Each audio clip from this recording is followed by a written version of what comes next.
Dear student, first year biology में से हम चैप्टर नंबर 1 में से आज नेक्स्ट टॉपिक पढ़ेंगे जो कि आपके पास है लाइसोसोम्स। लाइसोसोम भी एक इम्पॉर्टेंट ऑर्गेनल है जो कि प्रेजेंट होती है साइटोप्लाज्म के अंदर। लाइसोसोम का जो है ये दो वर्ड्स पे कंसिस्ट कर रहा है। Lyso mean splitting and soma mean body, so these are called splitting bodies. ठीक है, अब लाइसोसोम को फर्स्ट रिपोर्ट किसने किया था? They were first reported by the de Duve in 1955, Belgian cytologist. Lysosome single membrane bounded spherical bodies होती हैं, यानी सिंगल मेम्ब्रेन होती है। यहाँ पे ये डबल मेम्ब्रेन बाउंडेड ऑर्गेनल्स नहीं है बल्कि सिंगल मेम्ब्रेन। ठीक है, अब लाइसोसोम के अंदर क्या होता है? ये आपके पास एक स्फेरिकल बॉडीज यानी कि आपके पास वेसिकल्स होते हैं जिनके अंदर many different types of digestive enzymes होती हैं। ये डाइजेस्टिव एंजाइम डिफरेंट फंक्शंस करते हैं। जब हम फंक्शन पढ़ेंगे तो हम इनको देखेंगे, डिटेल के साथ इसको देखेंगे। लाइसोसोम्स कहाँ पे बनते हैं? इनकी एंजाइम्स आर यानी रफ एंडोप्लाज्मिक रेटिकुलम में बनते हैं और गोल्जी बॉडीज में इनको फिर ट्रांसपोर्ट कर दिया जाता है। गोल्जी बॉडीज या गोल्जी ऑपरेटस से ये in the form of vesicles बाहर निकलते हैं। ये वेसिकल्स फिर लाइसोसोम कहलाते हैं। लाइसोसोम्स ऐसी ऑर्गेनल्स है जो मोस्टली मौजूद होती हैं एनिमल सेल के अंदर। प्लांट सेल में जो है वैक्यूल, जो लार्ज सेंट्रल वैक्यूल होता है, वो एक्ट करता है एज अ लाइसोसोम। अब लाइसोसोम को अगर हम देखें तो हमारे पास दो किस्म के लाइसोसोम, प्राइमरी लाइसोसोम्स होते हैं, सेकेंडरी लाइसोसोम्स। प्राइमरी लाइसोसोम्स वो लाइसोसोम्स होते हैं जिन्होंने अभी अपना फंक्शन स्टार्ट नहीं किया होता, यानी न्यूली सिंथेसाइज्ड लाइसोसोम्स।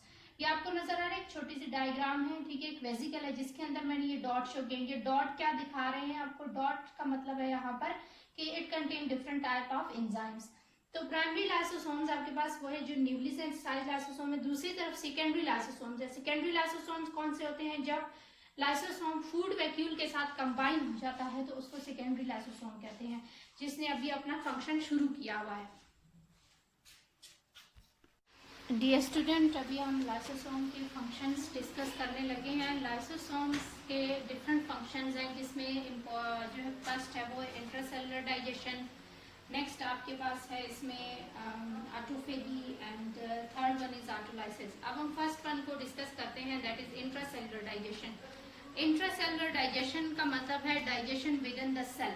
ठीक है, आपको नजर आ रहा है सेल के अंदर कैसे ये डाइजेशन करता है। बेसिकली जो लाइसोसोम है it contain 40 different type of hydrolytic और डाइजेस्टिव एंजाइम्स। तो ये एंजाइम्स क्या करते हैं? किसी भी मैक्रो मॉलिक्यूल को स्मॉल मॉलिक्यूल्स में कन्वर्ट कर सकते हैं, यानी कम्प्लेक्स मॉलिक्यूल को सिंपलर मॉलिक्यूल्स में कन्वर्ट कर सकते हैं। सबसे पहले क्या होता है? आपको फेगोसाइटोसिस का प्रोसेस नजर आ रहा है। उस डायग्राम की तरफ देखें, आपको नजर आ रहा है कि फेगोसाइटोसिस हो रहा है। फेगोसाइटोसिस क्या है? Engulfing of a food particle हो रहा है। ठीक है, यहाँ पर जैसे ही ये फूड पार्टिकल सेल के अंदर आता है इसको कहते हैं फूड वैक्यूल। दूसरी तरफ से आपको गोल्जी बॉडीज नजर आ रही। गोल्जी बॉडीज की तरफ से लाइसोसोम या वेसिकल रिलीज किया जा रहा है जिसके ऊपर लिखा है प्राइमरी लाइसोसोम। ये प्राइमरी लाइसोसोम जब फूड वैक्यूल के साथ कंबाइन होता है तो एज अ रिजल्ट ये सेकेंडरी लाइसोसोम कहलाता है। सेकेंडरी लाइसोसोम क्या करता है कि ये रिलीज करता है अपने हाइड्रोलिटिक एंजाइम्स को और इस फूड को डाइजेस्ट कर देता है। एज अ रिजल्ट आपके पास ये फूड कम्प्लीटली डाइजेस्ट हो जाता है। As a result of digestion जो भी डाइजेस्टेड मटेरियल होता है वो साइटोप्लाज्म एब्जॉर्ब कर लेता है, वो स्टोर कर लेता है या एब्जॉर्ब कर लेता है। जो वेस्ट मटेरियल होता है वो भी वैक्यूल फॉर्म में सेल से बाहर निकलता है। ये वेस्ट कंटेनिंग वैक्यूल्स जो होते हैं वो कंट्रोक्टाइल वैक्यूल्स कहलाते हैं। ये कंबाइन होते हैं सेल मेम्ब्रेन के साथ और in the form of exocytosis. By the process of exocytosis ये सेल से बाहर वेस्ट मटेरियल को रिमूव कर देते हैं। तो इस तरीके से इंट्रासेलुलर डाइजेशन का प्रोसेस कंप्लीट हो जाता है। ये लाइसोसोम का पहला फंक्शन है, intracellular digestion. Student, the next important function of the lysosome is the autophagy. Auto mean self and phagy mean eating, and self-eating. So, self-eating process by the lysosome in the cell. Cell के अंदर self eating process जो lysosome करते हैं उस process को autophagy कहते हैं। ये प्रोसेस क्यों किया जाता है? Because in order to remove the unwanted and old organelles, ऐसे स्ट्रक्चर्स जिनका सेल के लिए कोई इंपॉर्टेंस नहीं होती या सेल को जरूरत नहीं होती या एक्स्ट्रा मिकदार में होते हैं, तो उन स्ट्रक्चर्स को रिमूव करने के लिए ऑटोफेगी का काम किया जाता है। ऐसे लाइसोसोम्स जो कि ऑटोफेगी का प्रोसेस करते हैं, दीज आर कॉल्ड ऑटोफेगोसोम्स। ठीक है, अब ये प्रोसेस किन ड्यूरेशंस में होता है? इन स्टार्वेशन पीरियड, यानी कि जिस वक्त सेल के पास एनर्जी के लिए कुछ भी अवेलेबल ना हो, तो वो एनर्जी गेन करने के लिए स्ट्रक्चर्स की जो है वो डाइजेशन शुरू कर देता है और इस प्रोसेस के दौरान वो एनर्जी ऑब्टेन करता है। दूसरा ये कि in order to control the number of organelles within the cell, cell के अंदर अगर किसी स्ट्रक्चर किसी भी ऑर्गेनेल की तादाद ज्यादा हो जाए, उसको कंट्रोल करने के लिए भी ऑटोफेगी का प्रोसेस किया जाता है। फॉर एग्जांपल, जब हम एक्सट्रीम एक्सरसाइज कर रहे होते हैं या रेगुलर बहुत ज्यादा एक्सरसाइज कर रहे होते हैं, तो नंबर ऑफ माइटोकॉन्ड्रिया जो है वो हमारी बॉडी के अंदर या हमारे मसल सेल के अंदर ज्यादा हो जाते हैं। तो उस के दौरान जब हम एक्सरसाइज छोड़ देते हैं, तो नंबर एक्स्ट्रा मिकदार में जो आपके सेल के अंदर माइटोकॉन्ड्रिया है, उनको रिमूव करने के लिए ऑटोफेगी का प्रोसेस शुरू हो जाता है सेल के अंदर। आपको डायग्राम में नजर आ रहा है, एक तरफ मैंने माइटोकॉन्ड्रिया बनाया है, दूसरी तरफ प्राइमरी लाइसोसोम शो किया हुआ है। जिस वक्त ये लाइसोसोम इन माइटोकॉन्ड्रिया को सर्कल कर लेते हैं, ये कहलाते हैं ऑटोफेगोसोम्स। तो ये इस माइटोकॉन्ड्रिया की मिकदार को यानी तादाद को मेंटेन रखते हैं सेल के अंदर। तो ऑटोफेगी हमारे सेल के लिए एक इम्पॉर्टेंट प्रोसेस है, जिसके जरिए वो अपने नंबर ऑफ ऑर्गेनेल्स को मेंटेन रख सकता है।